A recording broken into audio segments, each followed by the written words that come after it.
तो भारतीय बाजार कामकाज तो दायरे में कर रहे हैं, लेकिन हर रोज की तरह ही इंडेक्स ने एक बारी तेजी दिखाता है, फिर एक रेंज के अंदर आता है, फिर थोड़ी देर में स्पाइक आते रहते हैं, 25,000 तक जाते हैं, लेकिन वापस घूम के वहीं दायरे के अंदर ही कामकाज करते हैं। एडवांस डिक्लाइन में एडवांसेस थोड़े से कम जरूर हुए हैं, लेकिन फिर भी 1400 शेयर तेजी में है और 990 शेयरों में बिकवाली है। डिक्लाइन थोड़े बढ़े, लेकिन अभी भी कंफर्टेबली एडवांसेस डिक्लाइन के आगे कामकाज करते हुए दिखाई पड़ रहे हैं।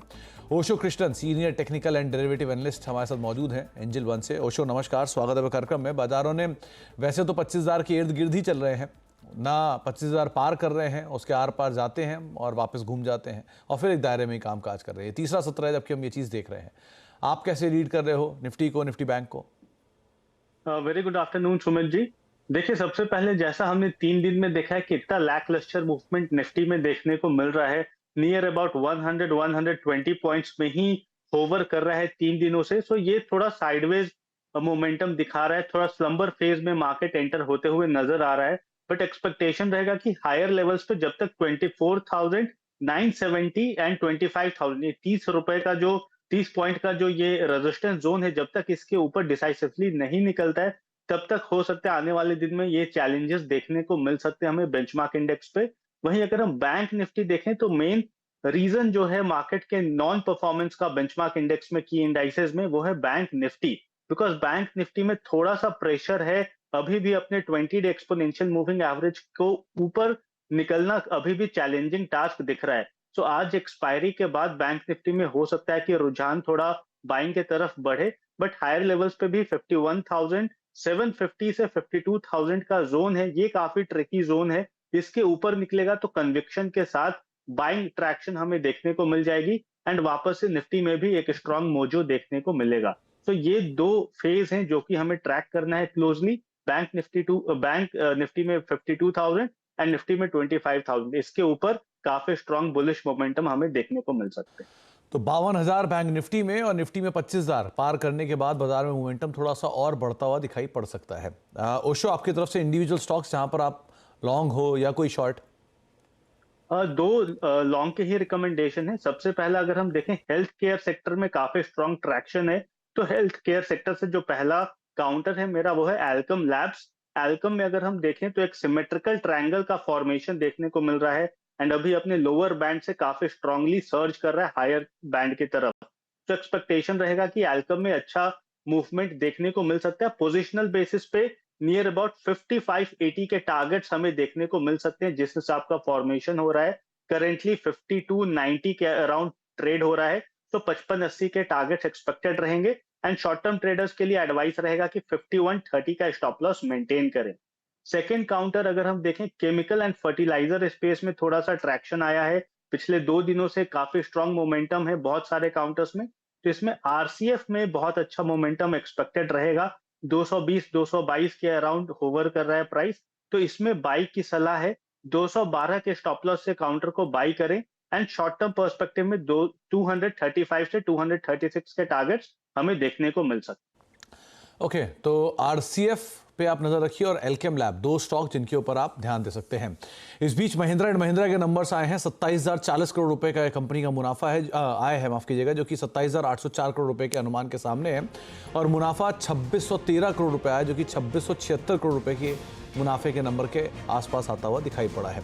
ऑपरेटिंग परफॉर्मेंस इबीटा करीब 4,023 करोड़ है, जो कि अनुमान था 3,868 करोड़ रुपए के आसपास, लेकिन 4,000 करोड़ रुपए अनुमान से थोड़ा सा बेटर साइड पर इबीटा का नंबर आता हुआ दिखाई पड़ा है।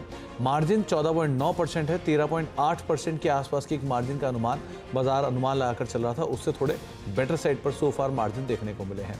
नंबर्स के पहले एम&एम थोड़ा सा प्री पोजीशन था, तो शायद इसीलिए हल्का फुल्का कूल ऑफ हो रहा है, लेकिन बहुत ज़्यादा कोई रिएक्शन अब तक नंबर्स में नहीं देखने को मिला है और बहुत ज़्यादा कोई डाउनफॉल भी नहीं है। ओशो, आप कैसे रीड कर रहे हो एम&एम को? नंबर्स आए हैं, नंबर्स के बाद स्टॉक ने अभी तक तो फ्लैट कामकाज दिखा रहा है, लेकिन कोई बिकवाली नहीं है, कुछ चीज़ें अनुमान से बेटर भी हैं नंबर्स में।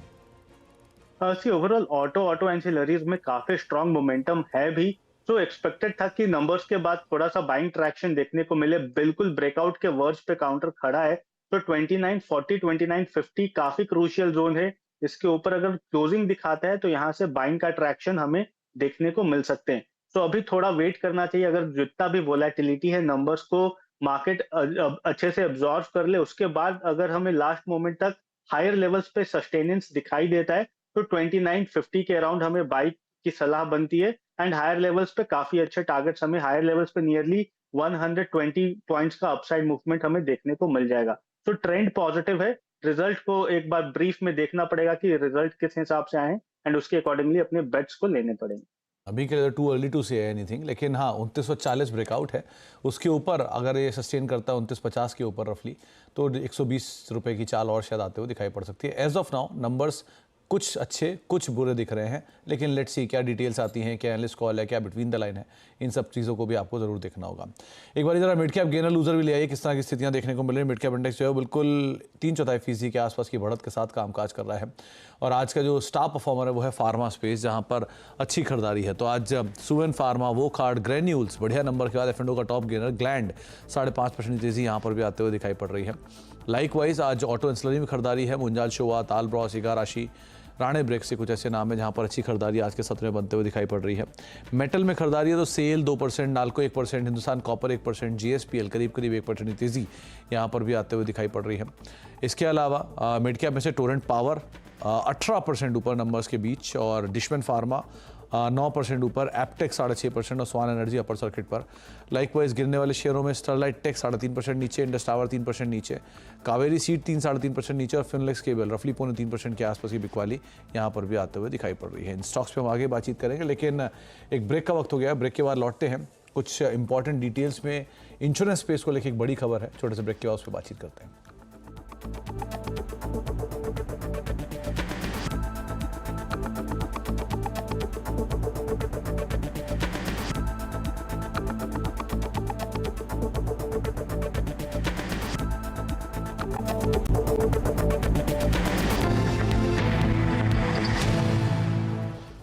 आप देख रहे हैं मिड कैप मंत्रा, और मार्केट्स एक दायरे के अंदर अभी भी कामकाज करते हुए 70-72 अंकों की बढ़त निफ्टी में देखने को मिल रही है। लेकिन आने वाले दिनों में लाइफ और हेल्थ इंश्योरेंस सस्ते हो सकते हैं। दरअसल इन पर जीएसटी हटाने की मांग सरकार के अंदर से ही उठने लगी है। मोदी सरकार के मंत्री नितिन गडकरी ने वित्त मंत्री निर्मला सीतारमण को पत्र लिखा है, जिसमें उन्होंने लाइफ और मेडिकल इंश्योरेंस प्रीमियम पर 18% जीएसटी को वापस लेने की मांग की है। पूरी खबर बातचीत कर लेते हैं, हमारे साथ रोहन मौजूद भी हैं। तो रोहन, उम्मीद तो लगाई जा रही है कि शायद ये थोड़ा सस्ता होता हुआ दिखाई पड़ेगा, कि इंटरनली ये मांग उठी है। आपके पास क्या डिटेल है? जी बिल्कुल, हालांकि पहले भी मांग उठ चुकी है हेल्थ इंश्योरेंस, लाइफ इंश्योरेंस पे जो प्रीमियम लगता है उस पर जीएसटी हटाने की मांग पहले भी उठ चुकी है। लेकिन इस बार ये खास इसलिए है क्योंकि एक बहुत ही सीनियर मंत्री नितिन गडकरी ने ये पत्र लिखा है निर्मला सीतारमण को, और उन्होंने कहा है कि ये जो चीज़ें होती हैं ये लाइफ की अनसर्टेनिटीज़ के लिए होती है, हेल्थ इंश्योरेंस या लाइफ इंश्योरेंस, और उसमें अगर आप टैक्स लगाते हैं तो ये वैसा ही है जैसे आप लाइफ की अनसर्टेनिटीज़ पे टैक्स लगा रहे हैं। साथ ही उन्होंने ये भी कहा कि जो बुजुर्ग लोग हैं, सीनियर सिटीजन्स हैं, उन पर सबसे ज़्यादा फर्क पड़ता है, उन पर सबसे ज़्यादा इसका बोझ पड़ने जा रहा है, तो इसलिए इसे पूरी तरह से हटा देना चाहिए। और पूरे ओवरऑल जो हेल्थ इंश्योरेंस सेक्टर है उसके बारे में कहा कि सरकार चाहती है कि उसका ग्रोथ हो, तो फिलहाल ये सही समय नहीं है उसके प्रीमियम पर जीएसटी लगाने का। तो कुछ बहुत ही अच्छे तर्क रखे हैं नितिन गडकरी ने अपनी चिट्ठी में, और साथ ही कुछ जो विसंगतियां हैं इस पूरे जो टैक्सेशन है उसको भी दूर करने की बात कही गई है। कुल मिला के इस पे अब जो अगली काउंसिल की मीटिंग होगी उस पर विचार देखते हैं कि होता है या नहीं होता है। लेकिन कुल मिला के चूंकि सरकार के अंदर से एक सीनियर मंत्री की तरफ से ये प्रस्ताव आ रहा है, तो इस पे जरूर जो है सरकार से विचार आगे करेगी। तो एक बड़ा विचार शायद होता हुआ दिखाई पड़ सकता है आने वाले समय में, लेकिन एक इंपॉर्टेंट खबर है, इंपॉर्टेंट अपडेट है जो कि होता हुआ दिखाई पड़ा है। बहुत बहुत शुक्रिया रोहन, हमारे साथ मौजूद रहने के लिए और इस पर बातचीत करने के लिए, इस खबर पर हमें डिटेल से चर्चा करने के लिए। ब्रेक का वक्त हो गया, लेकिन जाने से पहले एक बार जरा M&M वापस लेकर आए कि M&M नंबर्स के बाद जो अभी हमारे साथ ओशो कह रहे थे कि शायद इसमें एक ब्रेकआउट आएगा 2940 के ऊपर, वो ब्रेकआउट अभी दिखाई पड़ रहा है वापस स्लोली एंड स्टेडली। वापस लौटते हैं, कोशिश से इस पर बातचीत भी करेंगे। 2950 के ऊपर उन्होंने कहा था कि बढ़िया तेज़ी आएगी, 2950 की दहलीज पर है, अगर ये पार होता है तो अकॉर्डिंगली मूव आएगा। ब्रेक का वक्त हो गया है, ब्रेक के बाद लौटते हैं और एक और इंपॉर्टेंट अपडेट भी होगा ऑयल एंड गैस रिलेटेड, उस पर बातचीत करते हैं छोटे ब्रेक के उस पर।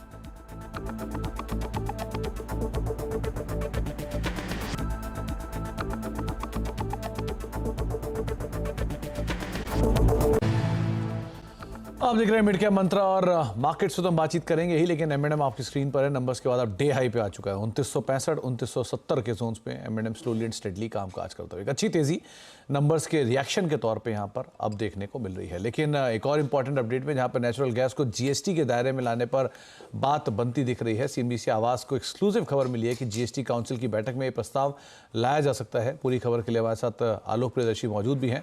तो आलोक, बहुत समय से अटकलें हैं और धीरे धीरे ये अब और आगे की तरफ बढ़ रही हैं। उम्मीद लगाई जा रही है कि शायद इस भाई फैसला हो भी जाएगा। क्या डिटेल है आपके पास?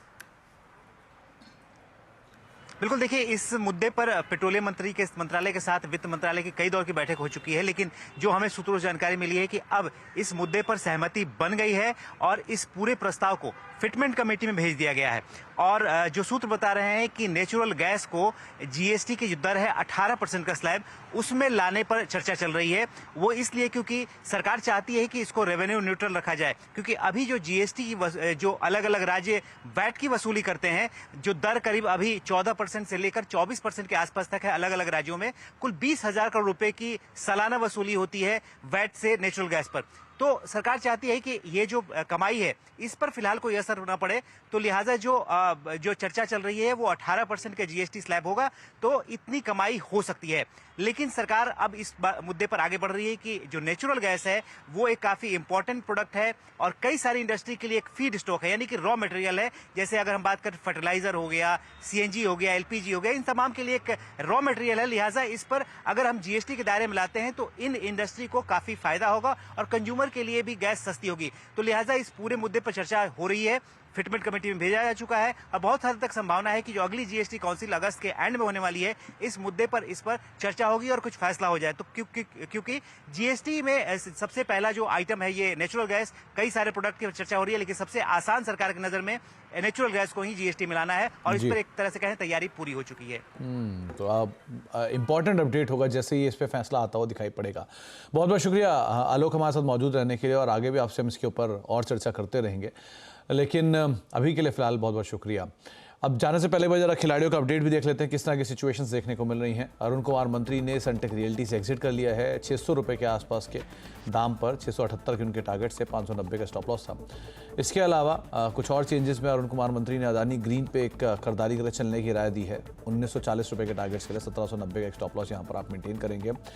लाइकवाइज पंकज जी ने न्यू इंडिया एश्योरेंस पे अपने प्रॉफिट्स को बुक कर लिया 300 रुपये के आसपास। 320 रुपये के उनके टारगेट्स थे और 278 का एक स्टॉप लॉस था। पंकज की तरफ से SGVN, जहां पर उन्होंने अपने प्रॉफिट्स को बुक कर लिया 153-154 रुपये के जोन्स में। 165 का टारगेट था उनका। जो रिटर्न तीनों खिलाड़ियों की तरफ से आता हुआ दिखाई पड़ रहा है उसमें सोफार पंकज लीड कर रहे हैं बड़े फेरबदल में, और रूपक 4.5% पॉजिटिव रिटर्न में है और अरुण का रिटर्न करीब 5.5% के आसपास का पॉजिटिव सो फार देखने को मिल रहा है। लेकिन अभी भी 2 सत्र बाकी हैं, तो देखते हैं कैसे कामकाज होता है। एज ऑफ नाउ पंकज जो है वो आगे आपको दिखाई पड़ रहे हैं। फिलहाल इस शो को यहीं समेटेंगे। मिटका मंत्रा को एक ब्रेक का वक्त है और ब्रेक के उस पार आज हम बातचीत करेंगे नो योर कंपनी में, और नो योर कंपनी में हमारे साथ बातचीत करने के लिए डिक्सन टेक्नोलॉजी के CFO सौरभ गुप्ता जी मौजूद होंगे। एक बढ़िया नंबर्स की बात, क्या डिटेल्स हैं, उन सब पे बातचीत होगी छोटे से ब्रेक के उस पार। फिलहाल इतना ही, नमस्कार।